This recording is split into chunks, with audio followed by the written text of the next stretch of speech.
राधे राधे। जय श्री राधे।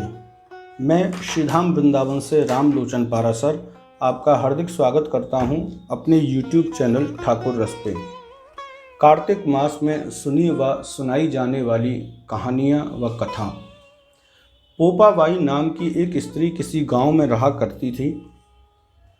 वह भगवान विष्णु से अनन्य प्रेम करती थी और उन्हीं की भक्ति और पूजा में लगी रहती थी। उसका एक बड़ा भाई था जिसका विवाह हो गया था। वह चिंतित रहता था अपनी छोटी बहन के विवाह के लिए।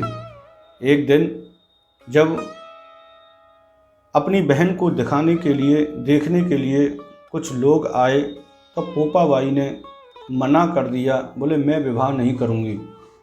इस बात से भाई नाराज़ हुआ और नाराज़ होकर कहता है कि ये जो तू पूजा पाठ कर रही है, इस पूजा पाठ के कारण ही तेरी बुद्धि खराब हो गई है, जिससे तू विवाह नहीं करना चाहती। इस बात को सुनकर पोपाबाई को बड़ा कष्ट हुआ।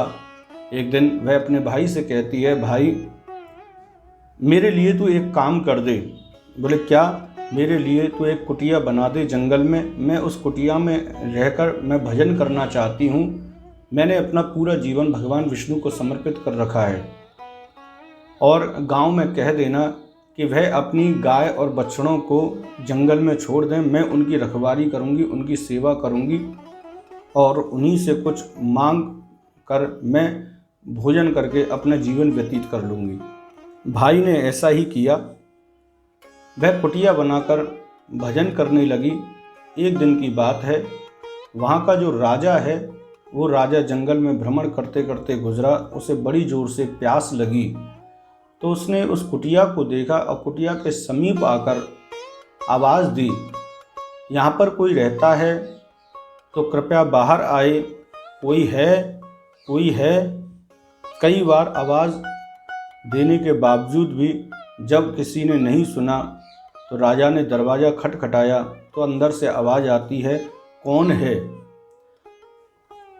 राजा ने जब ये मधुर आवाज़ सुनी तो वह व्यामोहित हो गया।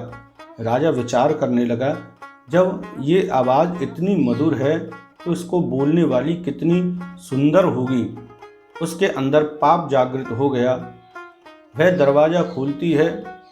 वह दरवाज़ा खोलने के लिए कहता है तो अंदर से पोपाबाई कहती है, बोले मैं दरवाज़ा नहीं खोलूँगी क्योंकि मैं पराये पुरुष के आगे अपना मुख नहीं दिखा सकती। राजा क्रोधित हुआ और उसने जबरन दरवाज़ा खोलकर पोपाबाई से कहा कि मैं आपसे विवाह करना चाहता हूं और आपको राजमहल में रखना चाहता हूं। पोपाबाई ने मना किया परंतु राजा नहीं माना और पोपाबाई को जबरन अपने महल ले गया।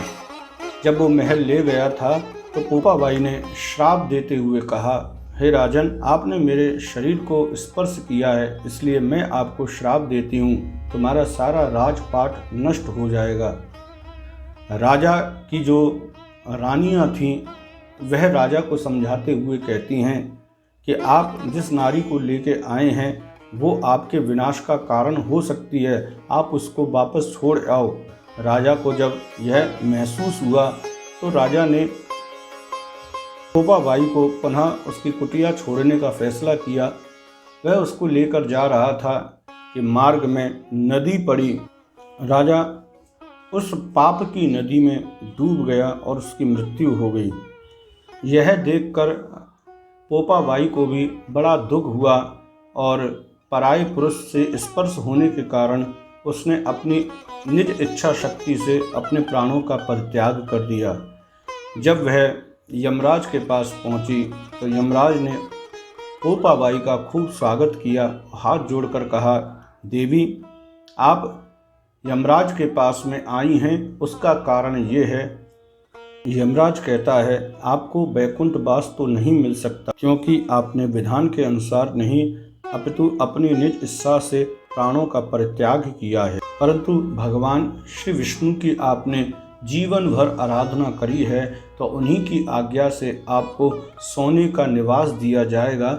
आप जो है सोने के महल में रहेंगी।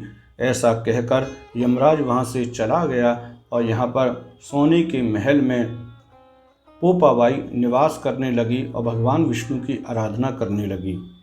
इसलिए कहते हैं कि राज है पोपा बाई का, जो लेखा जोखा लेगी राई राई का। यदि ये कथा व कहानी आपको अच्छी लगी हो तो कमेंट बॉक्स में राधे राधे अवश्य लिखें। राधे राधे, जय श्री राधे।